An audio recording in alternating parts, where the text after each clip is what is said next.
Wife of Abhinandan part 34. Satya Satya లెగవు, time అవుతుంది అని లేపుతూ ఉన్నది మనం ఇంత పొద్దున్నే ఏమిటే పడుకోనివ్వకుండా నువ్వు కూడా కాసేపు నిద్రపో, నన్ను చంపకు అని ముసుగు తన్నింది సత్య.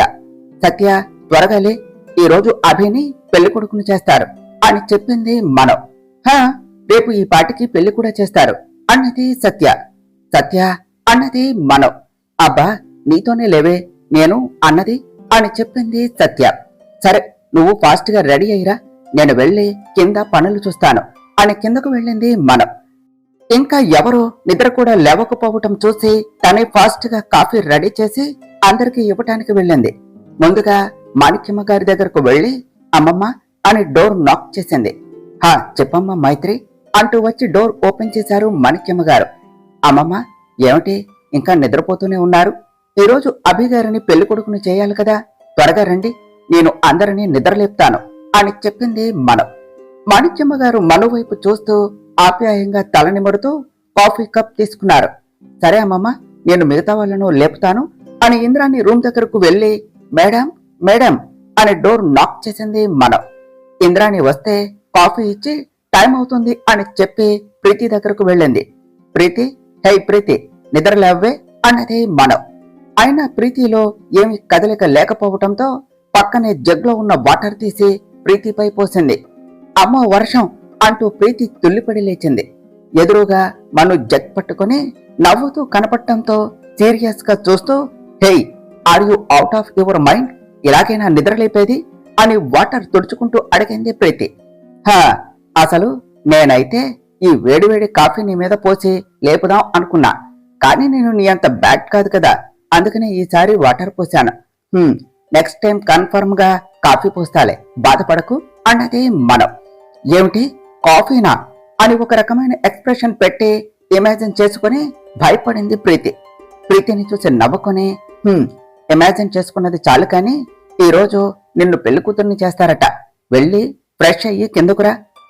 అలాగే నీ తొట్టిగంగను కూడా లేపు, నేను అందరినీ పేరు పేరున లేపలేను, వెళ్ళి ఆ పని చూసి అప్పుడు ఫ్రెష్ అవటానికి వెళ్ళు అని చెప్పింది ప్రీతి వెళ్తూ ఉన్న వైపు చూస్తూ హే ఏమిటి, ఎలాగో నీకు అభికి పెళ్లి జరగదు అని ఫిక్స్ అయిపోయావా అన్నది. పాప తెగ సంబరపడుతున్నట్టు ఉన్నావు, ఇంకా పెళ్లికి ఒక రోజు టైం ఉంది, ఆలోపు ఏమైనా జరగచ్చు, అప్పుడే అంతా అయిపోయింది అని ఫిక్స్ అవ్వకు, వెళ్ళు, వెళ్ళి రెడీ అవ్వు పో అని బయటకు వెళ్ళిపోయింది నేరుగా అభి రూమ్ దగ్గరకు వెళ్లి అభి గారు అంటూ రూమ్ లో చూసింది. అక్కడ సంతోష్ ఒక్కడే నిద్రపోవటం చూసి అన్నయ్య అన్నయ్య లే అని నిద్రలేపి కాఫీ ఇచ్చి అభి కోసం వెళుతూ బాల్కనీలోనికి వెళ్ళింది. అక్కడ నుండి అభి గార్డెన్ లో కూర్చోవటం చూసి అక్కడ నుండి అభి దగ్గరకు వెళ్లి అభి గారు అని వెనక నుంచి పిలిచింది అభి వెనక్కు తిరిగి మనుని చూసి మళ్లీ ముందుకు తిరిగాడు. అభి దగ్గరకు వెళ్లి సార్ ఏమిటి పొద్దున్నే ఇక్కడ కూర్చున్నారు ఒంటరిగా? సరే ఇదిగోండి కాఫీ తాగండి, తాగి వెళ్లి ఫ్రెష్ అవ్వండి, అసలు ఈ రోజు మిమ్మల్ని పెళ్లి కొడుకుని చేస్తున్నారు అని నిన్నే మేడం గారు చెప్పారు కదా అన్నది హలో మెంటల్, నేను ఆల్రెడీ ఫ్రెష్ అయ్యాను, ఇంకా నువ్వు నాకు ఇన్స్ట్రక్షన్స్ ఇవ్వటం ఆపు, వెళ్ళి నీ పని చూసుకో అని అభి కప్ తీసుకుని తాగుతూ చెప్పాడు. అభి వైపు చూస్తూ హా ఏమిటి సార్ ఈరోజు బాగా హుషారుగా ఉన్నారు అని అడిగింది. హా మరి నా పెళ్లి కదా అని ఒత్తి పలుకుతూ ఈ మాత్రం లేకపోతే ఎలా అని వైపు చూశాడు అభి. అభి వైపు చూస్తూ ఏమిటో ఈ అభి ఏం చేస్తాడో చేసేదాకా తెలియదు అని అనుకుని సరే రండి అమ్మమ్మ గారు వెయిట్ చేస్తున్నారు అని తీసుకుని వెళ్ళింది. అప్పటికే అందరూ కిందకు వచ్చి అభి కోసం వెయిట్ చేస్తూ ఉన్నారు. ప్రీతి అభి దగ్గరకు వెళ్లి బావా ఎక్కడికి వెళ్ళావు, ఇక్కడ అంతా నీ కోసం వెయిట్ చేస్తున్నారు, రా అని తీసుకుని వెళ్ళింది. మాణిక్యమ్మ గారు అభి దగ్గరకు వచ్చి ప్రీతి వైపు చూస్తూ చూడమ్మా, ఈ రోజు నిన్ను పెళ్లి కూతురుని చేస్తున్నారు, ఇలా పెళ్లికి ముందు నువ్వు కన్నయ్య దగ్గరకు వెళ్ళకూడదు అని ఇంద్రాణి వైపు చూసి ప్రీతిని తీసుకుని వెళ్ళు అన్నారు. ఇంద్రాణి వచ్చి ప్రీతి చేయి పట్టుకుని తీసుకుని వెళ్ళింది. వెళ్తున్న ఇంద్రాణిని ఆపి ఇంద్రాణి అమ్మాయికి మంగళ స్నానం చేయించి పెళ్లి కూతురుని చేసి అమ్మవారి ముందు దీపం వెలిగించి దండం పెట్టుకోమను అని చెప్పి అభి వైపు తిరిగి కన్నయ్య నువ్వురా అని తనతో తీసుకుని వెళ్లి పసుపు కలిపిన నీళ్లతో మంగళ స్నానాలు చేయించారు. ఆ తర్వాత దగ్గరుండి తనే అభిని రెడీ చేశారు. తర్వాత ఒకసారి అభిని చూసి, నా కన్నయ్య నిజంగా రాజకుమారుల్లా ఉన్నాడు అని మెటికలు విరిచారు. అందరూ అభి వైపు చూసి, నిజంగా చాలా బాగున్నాడు అన్నారు. బావా, చాలా బాగున్నావు, నిజంగా పెళ్లికొడుకు గెటప్లో చాలా బాగున్నావు అని చెప్పాడు సంతోష్. అన్నయ్య, యూ లుక్ గ్రేట్ అని చెప్పింది ప్రియాంక. మాణిక్యమ్మ గారు అభి వైపు తీక్షణంగా చూస్తూ, కన్నయ్య, మీకు ఏదో మిస్ అయినట్టు ఉంది అన్నారు. అందరూ కూడా అభి వైపు చూసి, గ్రాని, అంత పర్ఫెక్ట్ గానే ఉంది కదా, అభి చాలా బాగున్నాడు అన్నారు. లేదు, ఏదో లోపం ఉంది అని అన్నారు మాణిక్యమ్మ గారు. అందరూ ఏమిటా అని చూస్తూ ఉన్నారు. మాణిక్యమ్మ గారు మను వైపు చూసి, మైత్రి, నువ్వు చెప్పమ్మా, అభిని చూస్తుంటే ఏదో మర్చిపోయినట్టు లేమా అని అడిగారు. మనం అభి ముందుకు వచ్చి నిలబడి, అమ్మమ్మ, అంతా బానే రెడీ చేశారు, కానీ ఎంత చేసినా పెళ్లి కొడుకుకి దిష్టి చుక్క పెట్టకపోతే పెళ్లికలా లేనట్టే అని తన కళ్ళ కొసల నుంచి కాటుక తీసి అభి బొగ్గ మీద పెట్టింది. ఇప్పుడు నిజంగా అభి గారు రాజకుమారుడిలా ఉన్నారు అని అన్నది. చక్కగా చెప్పావు మైత్రి అని అభి వైపు తిరిగి, కన్నయ్య పద అని హాల్లోనికి తీసుకుని వెళ్లారు మాణిక్యమ్మ గారు. ఇంద్రాణి, వనజ కూడా ప్రీతిని రెడీ చేసి కిందకు తీసుకొచ్చారు. ఇంద్రాణి అభి వైపు చూసి, బాబు, నువ్వు ఇలా వచ్చి అమ్మాయి పక్కన కూర్చో అని కూర్చోపెట్టింది. తర్వాత ప్రీతి చేత పూజ చేయించి దండం పెట్టించింది ఇంద్రాణి. ప్రీతి కూడా తప్పదు కాబట్టి మొహమాటంగా అవి అన్నీ చేసింది. తర్వాత ఇద్దరూ కలిసి పెద్దల దగ్గర ఆశీర్వాదం తీసుకున్నారు. తర్వాత అందరూ కూర్చొని కాసేపు మాట్లాడుకుంటూ ఉన్నారు. ఇక అభి ఆఫీస్ కాల్ వస్తే మాట్లాడుతూ పైకి వెళ్లిపోయాడు. అందరూ కూడా పెళ్లి పనులు చూసుకోవటానికి వెళ్లారు. ప్రీతి తన పెళ్లి జరగబోతుంది అన్న ఆనందంలో ఇల్లంతా తిరుగుతూ ఉన్నది. ఇంద్రాణి మను వైపు చూస్తూ, చూడు, నువ్వు వెళ్ళి అక్కడ పెళ్లి పనులు అన్ని సవ్యంగా జరుగుతున్నాయో లేదో చూడు అని చెప్పింది. ఇంద్రాణి, ఈరోజు సాయంత్రమే మనం మండపం దగ్గరకు వెళ్ళాలి కాబట్టి అన్ని నువ్వే దగ్గరుండి చూసుకో అని చెప్పారు మాణిక్యమ్మ గారు. అయ్యో భలేవారే పెద్దమ్మ, మా అమ్మాయి పెళ్లికి మీరు చెప్పాలా, అన్నీ మేమే చూసుకుంటాం అని ఇంద్రాణి వైపు చూసి, నువ్వు రావదినా, పెళ్లికి ఏ చీరలు కట్టుకోవాలో, జ్యువెలరీ ఏం వేసుకోవాలో చూసుకుందాం అని తీసుకుని వెళ్ళింది వనజ. మాణిక్యమ్మ గారు వెళ్తూ ఉన్న ఇద్దరి వైపు చూస్తూ, నేను పెళ్లి పనులు చూడమంటే పెళ్లికి ఏం వేసుకోవాలి అని సోకులు పోతున్నారు, ఏం మనుషులో ఏమిటో అన్నారు. అమ్మమ్మ, అవన్నీ నేను చూసుకుంటానులే అని చెప్పింది మనం. అయ్యో వద్దమ్మా మైత్రి, ఇప్పటికే వీళ్ళు నీ చేత ఈ పని ఆ పని అని ఇంటి పని మొత్తం చేయిస్తున్నారు, మళ్ళీ ఇది కూడా అంటే అని మాణిక్యమ్మ గారు అనబోతూ ఉంటే, అమ్మమ్మ, నేనేమి పరాయి వాళ్లకు చేయటం లేదు కదా, నా వాళ్ళకే కదా చేసేది, నువ్వు అలా ఎప్పుడూ ఫీల్ అవ్వకు అని సత్యాన్ని తీసుకుని వెళ్ళింది మనం. వెనకే సంతోష్ కూడా వస్తానంటూ వాళ్లతో పాటే వెళ్ళాడు. అభి పైకి వెళ్లి ఆఫీస్ పని కంప్లీట్ చేసి కిందకు వచ్చాడు. కింద మాణిక్యమ్మ గారు ఒక్కరే ఉండటం చూసి, గ్రాని అంటూ ఆవిడ పక్కకు వెళ్లి, ఏమిటి గ్రాని, ఒక్కదానివే ఉన్నావు, ఎప్పుడు ఆ మెంటల్ నీతో పాటే ఉంటుంది కదా, ఎక్కడికి పోయింది ఒక్కదాన్నే వదిలేసి అని చుట్టూ చూసి, ఏదది అని అడిగాడు అభి. మెంటల్ ఎవరికన్నయ్యా, ఎవరిని అంత చనువుగా తిడుతున్నావు అని అడిగారు మాణిక్యమ్మ గారు. ఛ అని నాలుక ఖర్చుకొని, అది గ్రాని, ఏమీ లేదు, ఉంది కదా ఆ మైత్రి, ఎప్పుడు ఏదో ఒక తింగర పని చేస్తుంది, అందుకనే అలా అన్నాను. సరే, వీళ్ళంతా ఏరి ఎక్కడికి ఊరేగారు అని అడిగాడు అభి. మైత్రిని ఇంద్రాణి కళ్యాణ మండపం దగ్గరకు వెళ్లి చూడమని చెప్పింది. తనతో పాటు సత్య, సంతోష్ కూడా తోడుగా వెళ్లారు అని చెప్పారు మాణిక్యమ్మ గారు. ఓకే గ్రాని, నాకు బోర్గా ఉంది, నేను అలా గుడి వరకు వెళ్లి వస్తాను అన్నాడు అభి. లేదు కన్నయ్య, పెళ్లి కొడుకును చేశాక నువ్వు ఒక్కడవే వెళ్ళకూడదు, అయినా ఈవినింగ్ అవుతుంది, కాసేపట్లో వాళ్ళు వచ్చేస్తారు, అప్పుడు ఇక్కడే మీకు నచ్చినట్టుగా ఉండండి అని చెప్పారు మాణిక్యమ్మ గారు.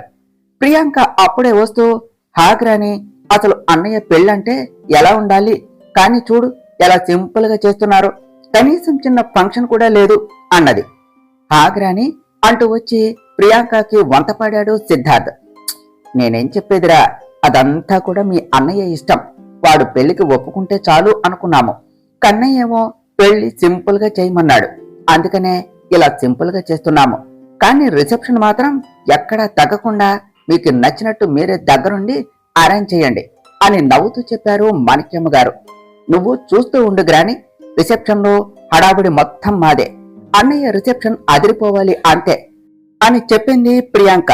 అసలు పెళ్లి జరిగేది ఎట్టా అని నేను ఆలోచిస్తూ ఉంటే వీళ్ళేమో రిసెప్షన్ అదిరిపోవాలి అంటున్నారు. మైత్రితో పెళ్లి అయ్యింది అని తెలిసి కన్నయ్య ఎలా రియాక్ట్ అవుతాడు ఏమిటో. అసలే కోపం వస్తే కాలరుద్రుడు. ఎలా అభిని ఒప్పించాలి అని మనసులో అనుకున్నారు మాణిక్యమ్మ గారు. గ్రాని, ఏం ఆలోచిస్తున్నావు అన్నాడు సిద్ధు. హా, ఏమీ లేదు అని వాళ్ళను చూసి, మీరేమిటి ఇంకా ఇంతే ఉన్నారు? మనం కాసేపట్లో మండపానికి వెళ్ళాలి, మర్చిపోయారా? రేపు పొద్దున్నే పెళ్లి, వెళ్ళండి, వెళ్ళి త్వరగా లగేజ్ ప్యాక్ చేసుకోండి. అన్నయ్యకు మళ్ళీ మంగళ స్నానాలు చేయించి వెళదాం అని ప్రియా వైపు చూసి, వెళ్ళి మీ అమ్మని రమ్మని చెప్పు అన్నారు మాణిక్యమ్మ గారు. ఆగ్రాని అని ఇద్దరూ పైకి వెళ్లారు. అత్తయ్య పిలిచారంట అంటూ కిందకు వచ్చింది ఇంద్రాణి. అప్పుడే మను వాళ్ళు కూడా ఇంటిలోనికి వచ్చారు. హాల్లో వాళ్ళను చూసి అక్కడే ఆగారు. ఇంద్రాణి మను వైపు చూసి, ఏయ్, నీకు చెప్పిన పని ఎక్కడ వరకు వచ్చింది? అసలు వెళ్ళి చూసావా లేక పెత్తనాలు చేశావా అన్నది. సత్య కోపంగా చూసింది. హా, ఇప్పుడు అక్కడి నుండే వస్తున్నాం, అక్కడ అరేంజ్మెంట్స్ అన్నీ పూర్తయ్యాయి, మీరేమీ టెన్షన్ పడకండి. ఇంకా మీరు కూడా ఈరోజే వస్తారు అని చెప్పి మీకోసం రూమ్స్ అన్నీ కూడా క్లీన్ చేయించి వచ్చాను అని చెప్పింది మనం. ఓకే, ఓకేలే, ఏదో అన్నీ నువ్వే దగ్గరుండి నీ చేతితో చేసినట్టు చెప్తున్నావు. జస్ట్ వెళ్ళి వాళ్ళ చేత చేయించావు అంతే కదా, నువ్వు వెళ్ళు అని మాణిక్యమ్మ గారి వైపు తిరిగింది ఇంద్రాణి. మాణిక్యమ్మ గారు వస్తున్న కోపాన్ని అణుచుకుంటూ, ఇది సరైన టైం కాదు అని ఇంద్రాణిని చూసి, జాగ్రత్త ఇంద్రాణి, ఇలా అందరి మీద పడిపోతే అసలే ఇప్పుడే తగ్గింది గుండె నొప్పి, మళ్ళీ రాగలదు అన్నారు. ఇంద్రాణి కంగారుగా, అత్తయ్య, అసలే అభిబాబు పెళ్లి, మరి ఆ పాటు కంగారు లేకపోతే ఎలా అని చెప్పి దేనికో పిలిచారట అని అడిగింది. ఇక్కడ చేయవలసిన అన్నీ పూర్తి చేస్తే మనం ఇంకా మండపానికి వెళ్ళొచ్చు. పొద్దున్నే పెళ్లి కదా, అట్టే టైం లేదు, మళ్ళీ లేట్ అయితే నైట్ అంతా కష్టం అవుతుంది. అందుకనే నువ్వు ప్రీతికి నలుగు పెట్టించి మంగళ స్నానాలు చేయించి రెడీ చేసి తీసుకునిరా, నేను పసుపు పంపుతాను అని సంతోష్ వైపు చూసి, సంతోష్, కన్నయ్యను గార్డెన్లోనికి తీసుకుని వెళ్ళు, నేను వస్తాను అని చెప్పారు మాణిక్యమ్మ గారు. సంతోష్ అభిని తీసుకుని వెళ్ళాడు. అదేంటి అత్తయ్య, ఇద్దరికి కలిపి నలుగు పెట్టరా అని అడిగింది ఇంద్రాణి. నీకు ఈ పద్ధతులు తెలియదు కదా ఇంద్రాణి, నువ్వు గమ్మనుండు. అభికి పెట్టిన పసుపుతోనే అమ్మాయికి మొదట నలుగు పెట్టాలి, అది ఆచారం. ఇద్దరికి కలిపి నలుగు పెట్టకూడదు. నువ్వు ప్రీతి దగ్గరకు వెళ్ళు, నేను పైకే పసుపు గిన్నె పంపుతాను అని చెప్పారు మాణిక్యమ్మ గారు. అలాగే అత్తయ్య అని వనజాను తీసుకుని వెళ్ళింది ఇంద్రాణి. అందరూ వెళ్లిపోయాక మను తలదించుకుని ఉండటం చూసి తన దగ్గరకు వెళ్లి తన తల పైకెత్తి, చూడమ్మా, నువ్వు సిగ్గుతో తలదించుకోవాలి కానీ ఇలా బాధతో కాదు. నీకు అభికి పెళ్లి చేస్తాను అని మాట ఇచ్చాను. అలాంటిది ఇవన్నీ ఆ ప్రీతికి ఎలా జరగనిస్తాను అనుకున్నావు? అభికి అంటిన పసుపు చేరేది నీకే తల్లి, నువ్వు దిగులు పడకు అని సత్య వైపు చూసి, సత్య, తనని మీ గదిలోనికి తీసుకుని వెళ్ళి నువ్వు కిందకురా అని అభి దగ్గరకు వెళ్లారు మాణిక్యమ్మ గారు. ఇప్పుడు ఇవన్నీ అవసరమా అని చిరాగ్గా అడిగాడు అభి. అదేంటి బావా అలా అంటావు? పెళ్లి అంటే ఇవన్నీ చేయవలసిందే కదా, తప్పదు, కొన్ని ఇష్టం లేకపోయినా చెయ్యాలి అని అక్కడ కూర్చోపెట్టాడు సంతోష్. జరగని పెళ్లికి ఇవన్నీ అవసరం అని అనుకుంటూ కూర్చున్నాడు అభి. మాణిక్యమ్మ గారు అభి వాళ్ళ దగ్గరకు వచ్చి అక్కడి ముత్తైదువుల చేత అభికి పసుపు రాయించి ఆ గిన్నెను సత్య చేతికి ఇచ్చి, నీకు ఏం చేయాలో తెలుసు కదా అని అడిగారు మాణిక్యమ్మ గారు. సత్య నవ్వుతూ, మీరు ఇంత చేశాక ఇక తెలియదా బామ్మ, మిగతావి నేను చూసుకుంటాను అని ఆ గిన్నె తీసుకుని లోనికి వెళ్ళింది సత్య. సత్య మను వాళ్ళు వచ్చినప్పటి నుంచి దూరంగా ఉండి వీళ్లను గమనిస్తూ ఉన్న లీసా, పర్సన్స్ కనిపిస్తున్నారు కానీ వాళ్ళ మాటలు వినిపించడం లేదు అని అనుకుంటూ తల కొట్టుకుని సత్య ఆ గిన్నె పట్టుకుని వెళ్లటం చూసి తన వెనుక వెళ్ళింది. సత్య నేరుగా వంటగదిలోనికి పసుపు గిన్నెతో వెళ్లి కాసేపటికి 2 గిన్నెలతో వచ్చింది. ఇదేంటి, ఇందాక 1 గిన్నె తీసుకుని లోనికి వెళ్ళింది, ఇప్పుడు 2 గిన్నెలు తీసుకుని వస్తుంది అని తన వెనుక వెళ్ళింది లీసా. సత్య ముందుగా మను దగ్గరకు వెళ్లి అభికి పెట్టిన పసుపు గిన్నె మనుకు ఇచ్చి, నేను ఇప్పుడే వస్తాను, నువ్వు ఇక్కడే ఉండు, ఎటు వెళ్లకు అని చెప్పి బయటకు వచ్చింది. సత్య చేతిలో 2 గిన్నెలు చూసి వాళ్ళు చేస్తున్నది అర్థమయ్యి నవ్వుకున్నది మనం. లీసా సత్యాన్ని చూస్తూ, ఇదేమిటి, బామ్మ 1 గిన్నె ఇచ్చింది, ఇది వంటింట్లోనికి వెళ్లి 2 తెచ్చింది, మళ్ళీ తన గదిలోనికి వెళ్లి ఒకదానితో బయటకు వచ్చి ప్రీతి రూమ్ కు వెళ్ళింది, ఇంకో దాన్ని ఏం చేసింది, అసలు దానిలో ఏముంది? ఈ విషయం వెంటనే ప్రీతికి చెప్తే, అమ్మ వదిలే, అసలే మనకి డీటెయిల్ గా తెలియదు. అరకొరగా చెప్తే అది నన్నే చావు కొడుతుంది. ఈ విషయం దానికి చెప్పకుండా ఉండటమే బెటర్. ముందు అది చెప్పిన పని ఆ మైత్రిని కిడ్నాప్ చేస్తే సరిపోతుంది. నాకు ఇంకేమి టెన్షన్ ఉండదు. ఈ మైత్రిని సైలెంట్ గా కళ్యాణ మండపంలో కిడ్నాప్ చేస్తే సరిపోతుంది. మధ్యలో ఇవన్నీ ఎందుకు మనకి అని సైలెంట్ గా ప్రీతి రూమ్ కి సత్య వెనక వెళ్ళింది లిసా. సత్య ప్రీతి రూమ్ కు వెళ్లి ఇంద్రాణిని చూస్తూ, ఆంటీ ఇదిగోండి, బామ్మ మీకు పసుపు గిన్నె ఇవ్వమన్నారు అని ఇచ్చింది. ఇంద్రాణి అని అది తీసుకుని ప్రీతిని రమ్మన్నది. ప్రీతి కూడా ఇంద్రాణి వెనకే వెళ్ళింది. వనజ, లీసా, ఇంద్రాణిలు ముగ్గురు కలిసి ప్రీతికి ఆ పసుపు రాసి మంగళ స్నానాలు చేయించారు. సత్య నవ్వుకుంటూ బయటకు వచ్చి మను దగ్గరకు వెళ్ళింది. మను, త్వరగారా, ముహూర్తం టైం అవుతుంది. నీకు పసుపు రాసి నలుగు పెడితే మంగళ స్నానాలు చేయించొచ్చు అని తీసుకుని వెళ్లి మనుకి అభికి రాసిన పసుపుతో ఒళ్ళంతా రాసి స్నానం చేయించింది. ఆ తరువాత మనం ఫాస్ట్ గా రెడీ అయ్యి కిందకురా, నేను వెళ్లి ఈలోపు మేనేజ్ చేస్తాను, మళ్ళీ మండపానికి వెళ్ళాలి కదా అని కిందకు వెళ్ళింది సత్య.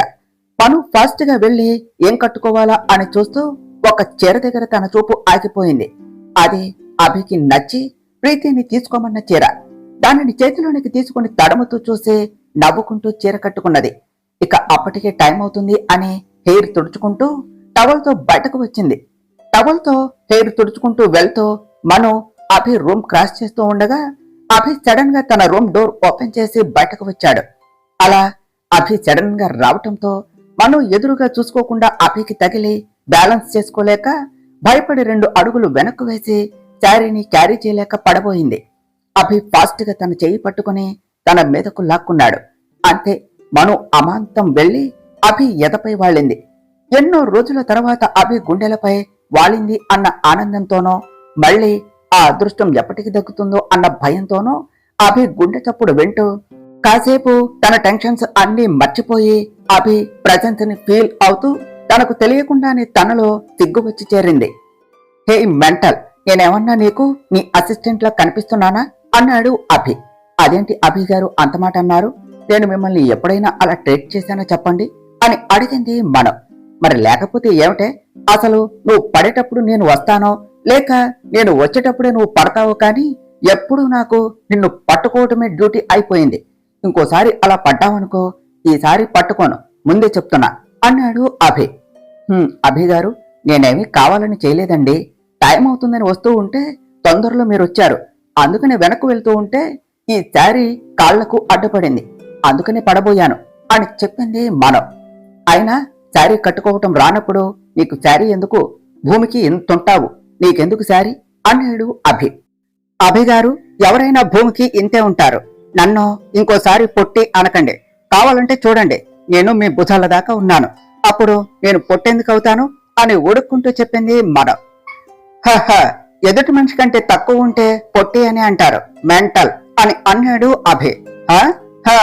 అయితే మీరు చేసుకోవాలి అనుకుంటున్న ఆ ప్రీతి నాకంటే పొట్టిది, వెళ్ళండి, వెళ్ళి హై హీల్స్ వేసుకుంటారో లేకపోతే మీరే వంగుతారో, ఏం చేసుకుంటారో చేసుకోండి అని చెప్పింది మనం. అభి మను కట్టుకున్న చెరవైపు చూసి, ఏయ్, నీకు ఆ శారీ ఎలా వచ్చింది, ఎక్కడిది అని అడిగాడు. ఎక్కడిది ఏమిటి, ఎక్కడిది, కొంటే వస్తుంది అని చెప్పింది మనం. అయినా నేను సెలెక్ట్ చేసిన శారీ ఎందుకు తీసుకున్నావు అని అడిగాడు అభి. ఇది మరీ బాగుంది, ప్రీతికి మీకు నచ్చింది తీసుకోవాలి అనుకున్నారు, కానీ తను తీసుకోలేదు, నాకు నచ్చింది నేను తీసుకున్నాను, మీకేమైంది అని అడిగింది మనం. అయినా నీతో నాకెందుకే, ఇంకోసారి నాకు ఎదురు వచ్చావు అంటే కాళ్ళు విరక్కొట్టి మూలన కూర్చోపెడతా అన్నాడు అభి. పెడతారు పెడతారు, అలా చేస్తే మీ మీదే ఎక్కి తిరుగుతా, జాగ్రత్త అన్నది మనం. మరి జాగ్రత్తే, నిన్ను మొయ్యాలంటే కాస్త బలంగా ఉండాలి కదా, లేకపోతే వాడు పోతాడు అన్నాడు అభి. అంటే ఏమిటి, నేను అంత బరువుంటాను అని అనుకుంటున్నారా అని అడిగింది మనం. ఇప్పుడే కదా చెప్పింది, మళ్ళీ ఉంటానా అని అడుగుతావో ఏమిటే, నీకేమన్నా స్క్రూ లూజా, వెయిట్ మర్చిపోయా, నువ్వు మెంటల్ కదా అన్నాడు అభి. నేనేమి అని మను ఇంకా ఏదో అనబోయే అంతలో ఏం జరుగుతుంది ఇక్కడ అనే మాట వినపడేసరికి ఇద్దరు అటువైపు చూశారు. ప్రీతి వాళ్ళిద్దరిని చూస్తూ ఏం జరుగుతుంది ఇక్కడ అని అడిగింది. రా, నా ప్రాణానికి ఇదొక్కటే తక్కువ అని తల కొట్టుకుంటూ తను పడిపోతూ ఉంటే పట్టుకున్నాను, తను థ్యాంక్స్ చెప్తుంటే వింటున్నాను, అని ప్రీతితో చెప్పాడు అభి. అంతే అని చెప్పింది మనం. ప్రీతి వాళ్ళిద్దరిని చూస్తూ థ్యాంక్స్లు, సారీలు నిల్చొని కూడా చెప్పుకోవచ్చు బావా అని చెప్పింది. అప్పుడు వాళ్ళిద్దరూ తామున్న పొజిషన్ చూసుకున్నారు. ఇద్దరు ఒకరిని ఒకరు పట్టుకుని అలాగే ఉన్నారు. తమ పొజిషన్ చూసుకుని ఇద్దరు దూరం జరిగారు. అభి ఒక్క క్షణం కూడా అక్కడ ఉండలేక అక్కడి నుంచి వెళ్లిపోయాడు. ప్రీతి మను వైపు సీరియస్ గా చూస్తూ ఏం చేస్తున్నావు మా బావతో అని అడిగింది. చూస్తే తెలియటం లేదా, కళ్ళు ఏమన్నా పోయాయా ఏంటి అన్నది మను. అదే మా బావని పట్టుకుని ఏం చేస్తున్నావు అని మైత్రి వైపు చూసి, ఈ శారీ ఏమిటి, నువ్వేంటి, నువ్వేమన్నా పెళ్లి కూతురువా, ఇలా రెడీ అయ్యావు అని అడిగింది ప్రీతి. మను ప్రీతిని చూసి, నీ చెప్పేమన్నా పోయిందా, నేను నీతో ఛాలెంజ్ చేశాను, మర్చిపోయావా, అభిని పెళ్లి చేసుకుంటాను అని, అందుకనే అని చెప్పింది మనం. హే నిన్ను అన్నది ప్రీతి. పాప తట్టుకో, ముందు కిందకు వెళ్ళు, అందరూ చూస్తున్నారు, మనం తీరిగ్గా మన పంచాయతీ పెట్టుకుందాం పద అన్నది మనం. ప్రీతి కోపంగా కిందకు వచ్చింది. మను నవ్వుతూ ప్రీతి వెనకే వచ్చింది. ప్రీతి ఏమిటి ఇంత లేటు, త్వరగారా అన్నది ఇంద్రాణి. వస్తున్నా అత్త అని వచ్చి అభి పక్కన నిల్చున్నది ప్రీతి. ఇంద్రాణి, పెళ్లికి కావలసిన బట్టలు ఇంకా నగలు అన్నీ నిన్న నీకు ఇచ్చాను కదా, అవన్నీ తీసుకున్నావు కదా, మళ్ళీ మర్చిపోతే రేపు కష్టం, అన్నీ 1కి 2 సార్లు చూసుకో అని చెప్పారు మాణిక్యమ్మ గారు. అత్తయ్య, అన్నీ తీసుకున్నాను, ఇంకా మనం బయలుదేరదామా అని అడిగింది ఇంద్రాణి. నీ మొగుడికి ఇంకా మీటింగ్ అవలేదా, పెళ్లికి వచ్చి మళ్ళీ మీటింగ్ అని వెళ్ళాడు, కనీసం కొడుకు పెళ్లి టైంకి అన్నా వస్తాడా రాడా అని అడిగారు మాణిక్యమ్మ గారు. అత్తయ్య, ఈ రోజు నైట్ డైరెక్ట్ గా అక్కడికే వస్తానన్నాడు అని చెప్పింది ఇంద్రాణి. సరే, ఇక అందరం బయలుదేరదామా అన్నారు మాణిక్యమ్మ గారు. పెద్దమ్మ గారు, ఇక మీదే ఆలస్యం, మనం స్టార్ట్ అవుదాం అని చెప్పింది వనజ. నాన్న కన్నయ్య, నువ్వు ఇంకా సంతోషు ఒక కారులో వెళ్ళండి, ప్రియాంక నువ్వు సిద్ధు కూడా అన్నయ్యతోనే వెళ్ళండి, ఇంద్రాణి నువ్వు ప్రీతిని తీసుకుని వెళ్ళు, అందరూ బయలుదేరండి, వర్షం రాకముందే అక్కడ ఉండాలి అని అందరినీ పంపించారు మాణిక్యమ్మ గారు. అందరూ కూడా కారులో కళ్యాణ మండపానికి వెళ్లిపోయారు. అమ్మమ్మ, అందరినీ పంపించావు, మరి మనం వెళ్లే పని లేదా అని అడిగింది మనం. ఆగవే మనవరాల, నీకు అంత ఆత్రం ఎందుకు, నా మనవుడు వెళ్ళాడనా, లేక వాడితో పాటు ఆ ప్రీతి కూడా వెళ్ళిందనా అని నవ్వుతూ అడిగారు మాణిక్యమ్మ గారు. అమ్మమ్మ అంటూ గారాలు పోయింది మనం. బామ్మ, దాని భయం అభిని ఎంతమంది చూస్తారో అని అని చెప్పింది సత్య. మను ఆ మాటకు సత్య వైపు సీరియస్ గా చూసింది. నా కన్నయ్యను ఎంతమంది చూసినా వాడు చూసేది మాత్రం నిన్నేనే మనవరాల, ఎంతలా అంటే ఇందాక చుట్టుపక్కల అన్ని మర్చిపోయి నిన్ను పట్టుకునే చూస్తూ మాట్లాడాడే అంతలా అన్నమాట అని అన్నారు మాణిక్యమ్మ గారు. అదంతా ఎప్పుడు జరిగింది బామ్మ అని అడిగింది సత్య. అమ్మమ్మ, అదేదో అలా జరిగిపోయిందిలే అని చెప్పింది మనం. సర్లే అమ్మా, మీరు ఎప్పుడు అలాగే ఉండాలి అని సత్య వైపు చూసి, సత్య అక్కడ నా గదిలో బాక్స్ ఉన్నది తీసుకొనిరా అని చెప్పారు మాణిక్యమ్మ గారు. బామ్మ అని వెళ్లి ఆ బాక్స్ తీసుకుని వచ్చింది సత్య. మను ఆ బాక్స్ ఇంకా దానిలోని నగలు చూసి, అమ్మమ్మ ఇప్పుడు ఇవన్నీ ఎందుకు చెప్పు అన్నది. చూడమ్మా, మా ఇంటికి కాబోయే కోడల్ని మొదటిసారి పెళ్లి మండపానికి తీసుకుని వెళుతూ ఇలా ఎలా తీసుకుని వెళ్తామో చెప్పమ్మా, నిన్నో మా ఇంటి కోడలిగా ఈ ఇంటి మహాలక్ష్మిలా తీసుకుని వెళ్ళాలి, అందుకనే అందరినీ పంపించేశాను, ఇక అవన్నీ వదిలేసి నువ్వు కూర్చో, సత్య నువ్వు త్వరగా కానివ్వు, మనం కూడా వెళ్ళాలి, అసలే ఇంకో అరగంటలో వర్జం వచ్చేస్తుంది అని చెప్పారు మాణిక్యమ్మ గారు. సత్య మనుని పెళ్లి కూతురుగా తయారు చేసింది. మాణిక్యమ్మ గారు మనుని చూసి, నిజంగా మహాలక్ష్మిలాగా ఉన్నావు, పెళ్లికల వచ్చేసింది అని తనను తీసుకుని వెళ్లి దేవుని ముందు పూజ చేయించి అభి వాళ్ళ అమ్మగారి ఫోటో ముందుకు తీసుకుని వెళ్లారు.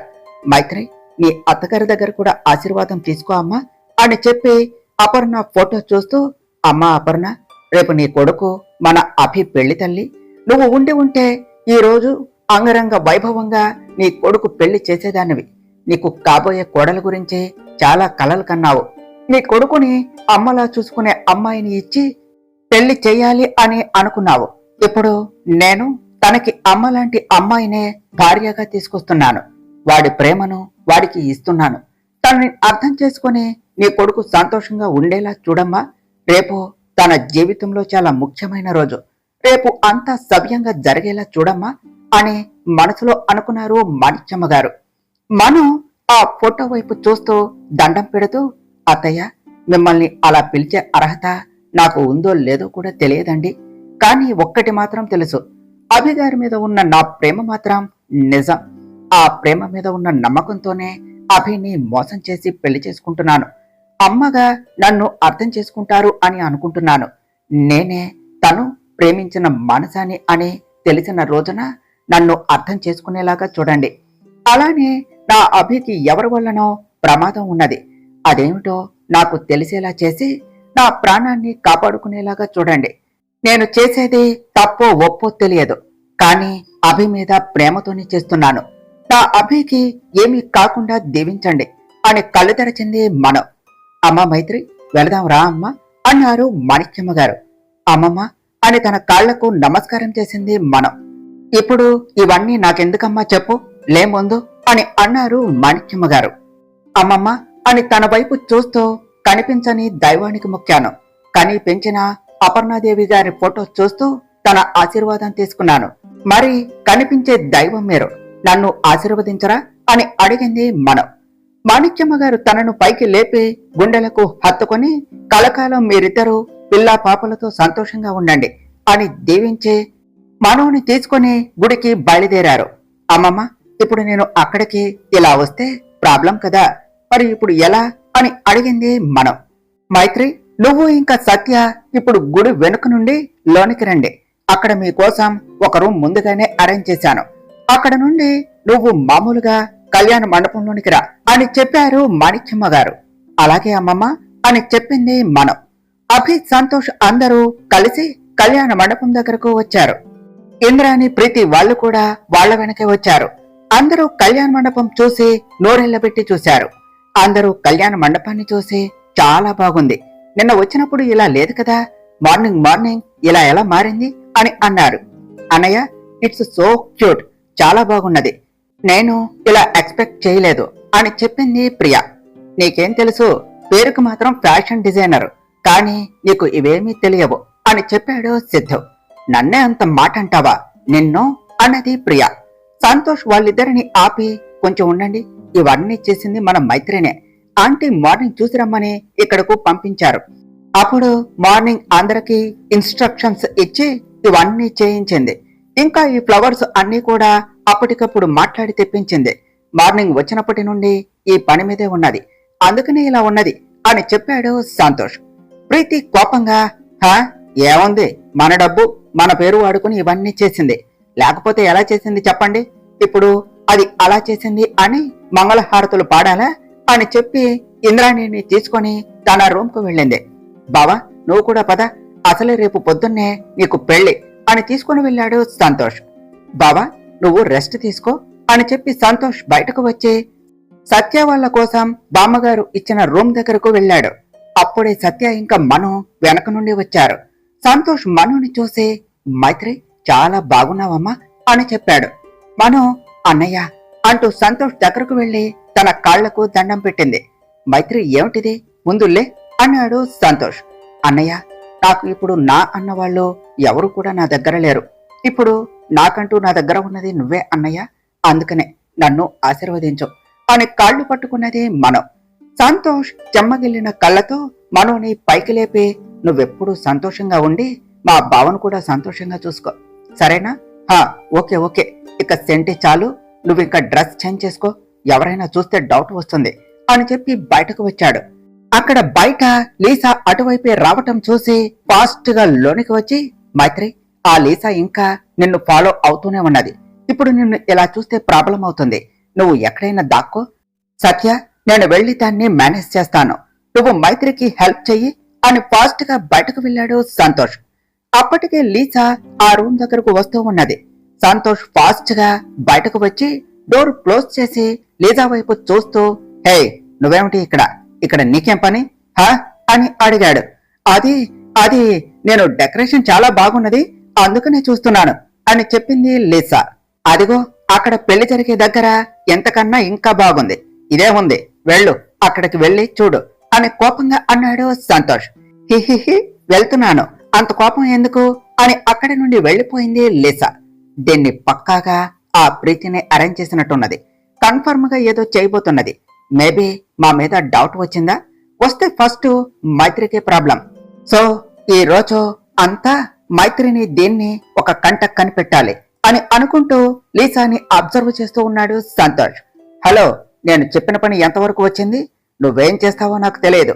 రేపు మార్నింగ్ 7:30కి నా పెళ్లి. 7కి ప్రీతి కిడ్నాప్ అవ్వాలి. మళ్ళీ నా పెళ్లి చెడిపోయాక నేను నీకు ఇన్ఫార్మ్ చేస్తాను. అప్పటి వరకు తను స్పృహలోనికి రాకూడదు. నా పెళ్లి చెడిపోయాక నువ్వు తనను అక్కడే వదిలేసి వెళ్ళు. జాగ్రత్త, తనకేమీ కాకూడదు. నువ్వెవరూ కూడా తనకి తెలియకూడదు. తెలిస్తే నా చేతిలో నీకు ఉంటదిరా పృథ్వీ, నా చేతిలో.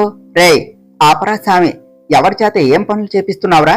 సిటీలో ఏసీపీ పృథ్వీరాజ్ అంటే ఒక ఇమేజ్ ఉన్నది. రౌడీలు నన్ను చూస్తేనే పారిపోతారు. అలాంటిది నా చేత ఏం చేయిస్తున్నావురా?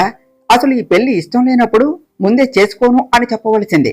అంతేకాని ఇక్కడ దాకా వచ్చి ఇదేంటిరా?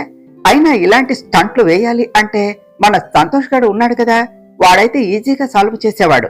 వాడేం చేస్తున్నాడు అని అడిగాడు పృథ్వీ. ఎవరు? వాడా? వాడు నేనెప్పుడు పెళ్లి చేసుకుంటానా అని చూస్తున్నాడు. దీన్ని చేసుకోవటం ఇష్టం లేక హెల్ప్ చేసినా మళ్ళీ రేపు గ్రానీతో కలిసి ఏదో ఒకటి చేస్తాడు. పైగా వాడి నోట్లో ఏ సీక్రెట్ దాగదు. ఎప్పుడో అప్పుడు బయటకు చెప్పినా చెప్పేస్తాడు. అప్పుడు మళ్ళీ ప్రాబ్లం అవుతుంది.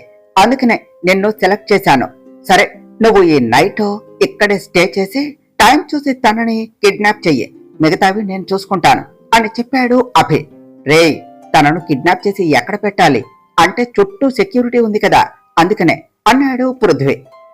నువ్వు అసలు పోలీసువేనా? నీకు ఎవరిచ్చారా పోలీస్ జాబు? కిడ్నాప్ చేసి ఎక్కడ పెట్టాలి అని నన్ను అడుగుతున్నావు అని కాసేపు ఆలోచించి ఇక్కడ నుండి బయటకు తీసుకుని వెళ్ళటం ప్రాబ్లం. పైగా సీసీ కెమెరాస్ ఉన్నాయి, సేఫ్ కాదు. అందుకనే ఇక్కడే కళ్యాణ మండపం వెనుక ఒక రూమ్ ఉన్నది. అటువైపు ఎవరూ రారు. తనని అక్కడే ఉంచు, ఉంటాను, బాయ్. ఏమన్నా తేడా జరిగిందో నా చేతిలో సచ్చావే అని ఫోన్ పెట్టేశాడు అభి. ఏం చేస్తాం, తప్పదు. చేసుకున్నోడికి చేసుకున్నంత. ముందైతే ఎవరు చూడకుండా ఆ అమ్మాయిని తీసుకెళ్తే సరిపోతుంది అని ప్రీతిని కిడ్నాప్ చేయటం కోసం చూస్తూ ఉన్నాడు పృథ్వీ. వీడు దాన్ని కిడ్నాప్ చేస్తే ఈ పెళ్లి నుండి ఎలాగోలా తప్పించుకోవచ్చు అని అనుకున్నాడు అభి. ఇంతలో మాణిక్యమ్మ గారు అభి దగ్గరకు వచ్చి, కన్నయ్య, ఏం ఆలోచిస్తున్నావు? రెస్ట్ తీసుకో, మళ్ళీ పొద్దున్నే పెళ్లి. నిద్ర లేకపోతే చూడటానికి బాగోవు అని చెప్పారు. ఆగ్రాని అంటూ బెడ్ పై పడుకున్నాడు అభి. మాణిక్యమ్మ గారు అక్కడి నుండి వెళ్లిపోయారు. ప్రీతి హ్యాపీగా కూర్చొని ఫోన్ చూసుకుంటూ ఉన్నది. లీసా ప్రీతి దగ్గరకు వచ్చి ప్రీతి అంటూ పిలిచింది. ప్రీతి లీసాని చూసి, నేను చెప్పిన పని ఎంతవరకు వచ్చింది అని అడిగింది. ఆ పనిలోనే ఉన్నాను. టైం చూసి ఒక్కటే ఉన్నప్పుడు చేసేస్తాను అని చెప్పింది లీసా. మార్నింగ్ నా పెళ్లిలో అది ఉండకూడదు. నువ్వేం చేస్తావో నాకు తెలియదు, కానీ పని మాత్రం అవ్వాలి అని చెప్పింది ప్రీతి.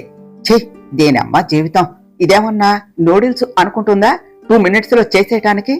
కిడ్నాపే కిడ్నాప్ అని మనసులో తిట్టుకుని పైకి మాత్రం నవ్వుతూ, హా ప్రీతి, తప్పకుండా చూస్తూ ఉండు, మార్నింగ్ నీకు గుడ్ న్యూస్ చెప్తాను అని వెళ్లిపోయింది లీసా. ఈ పెళ్లి ఒక్కటి అయిపోతే నన్ను ఎవరూ ఏం చేయలేరు అని అనుకుంటూ ఉన్నది ప్రీతి. ఆ నైట్ అందరూ కూడా మెయిన్ గా ప్రీతి అభికి తనకి పెళ్లి అవుతుంది అనే సంతోషంతో, ఇంకొంతమంది అభి ఆస్తి తమకు దక్కుతుంది అనే హ్యాపీనెస్ తో ఉన్నారు. మాణిక్యమ్మ గారు, సత్య, సంతోష్, మనువాళ్లు అందరూ ప్రీతిని ఎలా కిడ్నాప్ చేయాలా అని ఆలోచిస్తూ ఉన్నారు. అభి ఆల్రెడీ తను అనుకున్నది ఇంప్లిమెంట్ చేసినందుకు హ్యాపీగానే నిద్రపోయాడు. లీసా మాత్రం మనువాళ్లతో కలిసి ఏం మాట్లాడుతుందా, తానొక్కటే ఒంటరిగా ఎప్పుడు దొరుకుతుందా అని చూస్తూ ఉన్నది. అలా ఆ నైట్ గడిచి మార్నింగ్ 4 అయ్యింది. అందరూ కూడా పెళ్లి పనులు మొదలు పెట్టారు. ఇంద్రాణి ముందు ప్రీతి దగ్గరకు వచ్చి తనను రెడీ అవ్వమని చెప్పి అభి దగ్గరకు కూడా వెళ్లి చెప్పింది. అలాగే మాణిక్యమ్మ గారి దగ్గరకు వెళ్లి ముహూర్తం టైం అవుతుంది రండి అని చెప్పి వెళ్ళింది. అసలు ఇంద్రాణికి పెళ్లి తర్వాత ఆస్తి తనకు దక్కుతుంది అన్న ఆనందంలో కాలు నిలవటం లేదు ఒక చోట. అందుకనే అలా ఉన్నది. మాణిక్యమ్మ గారు సంతోష్ వైపు చూసి, జాగ్రత్తగా చేయండి అని చెప్పి మండపంలోనికి వెళ్లారు. అన్నయ్య, నేను ఇప్పుడే వస్తాను అని అక్కడి నుండి బయటకు వచ్చి తన రూమ్ వైపు వెళ్ళింది మను ఒంటరిగా దొరకటం కోసం చూస్తున్న లీసా తన వెనక వెళ్లి తనని ఎవ్వరూ లేని చోట తలపై కొట్టాలి అని ఒక పెద్ద కర్రను ఎత్తి మను తలపై కొట్టబోయింది. అమ్మా అని ఒక అరుపు వినపడటంతో మను తుల్లిపడి వెనక్కి చూసింది. వెనుక లీసా తల పట్టుకుని కళ్ళు తిరిగి కింద పడుతూ కనిపించింది. ఆ వెనకే సంతోష్ కర్ర పట్టుకుని ఉన్నాడు. పక్కన సత్య ఉన్నది. వాళ్లను చూసి ఏమైంది అని అడిగింది మను. సంతోష్ మనుని చూసి మేము నీ వెనక వచ్చేసరికి ఇది అని లీసాని చూపించి నీ వెనక ఫాలో అవుతున్నది. మాకు డౌట్ వచ్చి మీ వెనకే వచ్చాము. అది నిన్ను కర్రతో కొట్టబోతూ ఉంటే నేనే కొట్టాను. నేను ముందే డౌట్ పడ్డాను ఆ ప్రీతి ఏదో చేస్తుంది అని. నేను అనుకున్నట్టే జరిగింది. దానికి డౌట్ వచ్చింది. ఇక లేట్ చేయకూడదు.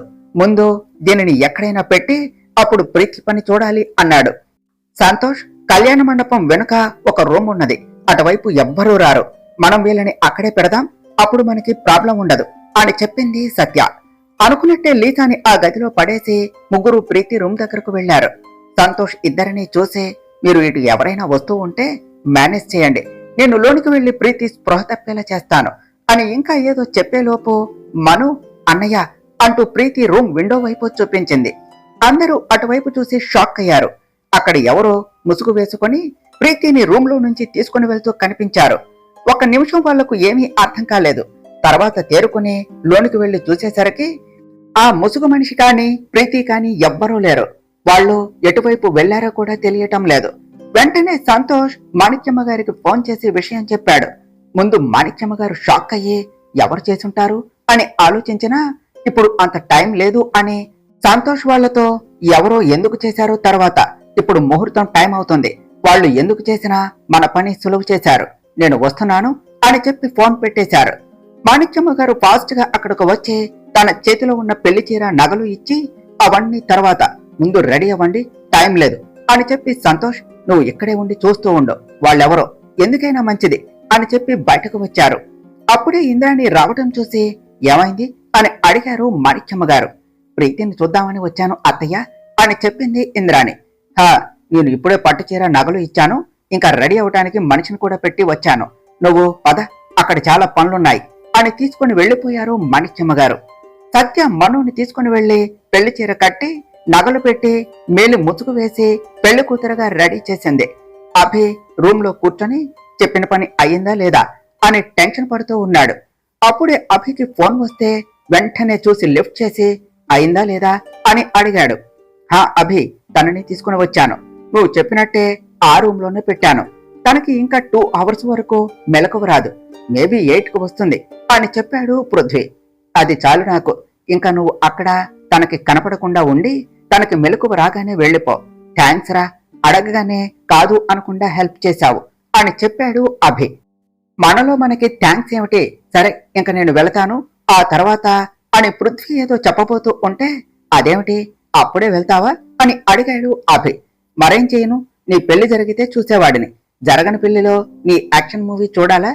నా వల్ల కాదులే, మళ్ళీ కలుస్తాను, నాకు వేరే వర్క్ ఉంది, బాయ్, ఏమైనా ప్రాబ్లం అయితే కాల్ చెయ్యి అని ఫోన్ పెట్టేశాడు పృథ్వీ. ఒక టెన్షన్ పోయినట్టేగా ఊపిరి పీల్చుకున్నాడు అభి. వెంటనే ఇంద్రాణి గారు అభి దగ్గరకు వచ్చి అభిని పెళ్లి మండపంలోనికి తీసుకుని వెళ్లారు. అభి ఇంద్రాణి వెనుక వెళ్లి పీటలపై కూర్చొని జరగపోయేది తలుచుకుంటూ పంతులు గారు చెప్పేది చేస్తున్నాడు. అమ్మా, ముహూర్తం టైం అవుతుంది, అమ్మాయిని తీసుకురండి అని చెప్పారు పంతులు గారు. ఇంకెక్కడ అమ్మాయి అని తల పైకెత్తి చూసి వస్తున్నా తనని చూసి షాక్ అయ్యాడు. ఇదేమిటి, పృథ్వీ కిడ్నాప్ చేశా అని చెప్పాడు, కానీ తానెలా వచ్చింది? ఇప్పుడు నేనేం చెయ్యాలి? పెళ్లి వద్దు అంటే మామ్కి ప్రమాదం. ఒక్క క్షణంలో నా ఆశలన్నీ ఆవిరైపోయాయి అని అనుకుంటూ చూస్తూ ఉన్నాడు. ఆ అమ్మాయి వస్తూ ఉంటే తన ప్రాణం పోతుంది అన్నట్టు అనిపిస్తున్నది. ఏం చేయాలో తెలియటం లేదు. ఈ పెళ్లి ఎలా ఆపాలి అని ఆలోచిస్తున్నాడు. అంతలో ఆ అమ్మాయి వచ్చి అభి పక్కన కూర్చున్నది. అప్పటి వరకు ఎంతో టెన్షన్తో కొట్టుకుంటూ ఉన్న గుండెకు ఏదో ప్రశాంతత చేరినట్టు అనిపించింది తనకి. ఒక్కసారి తన వైపు చూశాడు. మేలి ముసుగు ఉండటం వల్ల తన ఫేసు కనిపించటం లేదు. కేవలం తన కళ్ళు మాత్రం కనిపించి కనిపించకుండా కనపడుతూ ఉన్నాయి. వాటిని చూస్తూ ఉంటే అలాగే తన వైపే చూస్తూ ఉన్నాడు. పంతులు గారు అభిని చూసి, బాబు, పెళ్లి తర్వాత రోజు చూసుకోవచ్చు, ఇప్పుడు ఇటు చూడు అని చెప్పారు. ఆ తర్వాత అడ్డుతెర పెట్టమని చెప్పారు. అభి ఆ మటలకు పంతులు గారి వైపు చూసి ఆయన చెప్పినట్టు చేస్తూ ఉన్నాడు. పంతులు గారు ఇద్దరి చేతులకు జీలకర్ర బెల్లం ఇచ్చి వధువు తలపై వరుడిని, వరుడు తలపై వధువుని పెట్టమని చెప్పారు. అభి తనని చూసినప్పటి నుంచి ఏం చేస్తున్నాడో తెలియకుండా పంతులు గారు చెప్పినట్టు చేస్తూ ఉన్నాడు. అభిని చూస్తూ, ఇన్నాళ్లకు మన కల నిజం అవుతుంది అభి. ఈరోజు మన పెళ్లి జరుగుతుంది. కానీ అది నేనేనని నీకు ఎప్పుడు చెప్తానో అని అనుకుంటూ అభి తలపై చేయి పెట్టింది మను. అభి కూడా మను తలపై జీలకర్ర బెల్లం పెట్టాడు. అభి ఇప్పటి వరకు తను ఆలోచించింది, చేయాలి అనుకున్నది అన్నీ మర్చిపోయి కేవలం ఆ కళ్ళ గురించి ఆలోచిస్తూ ఉన్నాడు. అలా ఉండగానే పంతులు గారు, బాబు మాంగళ్యధారణ చెయ్యండి అని అనగానే ఈ లోకంలోనికి వచ్చి చేతిలోనికి తాళి తీసుకుని మను ముందుకు వంగాడు. తన మెళ్ళో అభి కట్టబోతూ ఉన్న తాళిని చూడగానే మను కళ్ళల్లో సంతోషంతో కన్నీరు జారి అభి కళ్ళపై పడ్డాయి. ఆ కన్నీళ్లను చూస్తూనే అభి వేద మంత్రాల సాక్షిగా మానస మెడలో 3 ముళ్ళు వేశాడు. తరువాత ఏమి జరిగిందో నెక్స్ట్ పార్ట్లో తెలుసుకుందాం ఫ్రెండ్స్. డియర్ ఫ్రెండ్స్, మీకు గనక ఈ కథ నచ్చినట్లయితే మీ అభిప్రాయాలను కామెంట్ల రూపంలో తెలియచేయండి. ఈ వీడియోను లైక్ చేయండి, షేర్ చేయండి. మా ఛానల్ను సబ్స్క్రైబ్ చేసుకోండి ఫ్రెండ్స్. Thank you.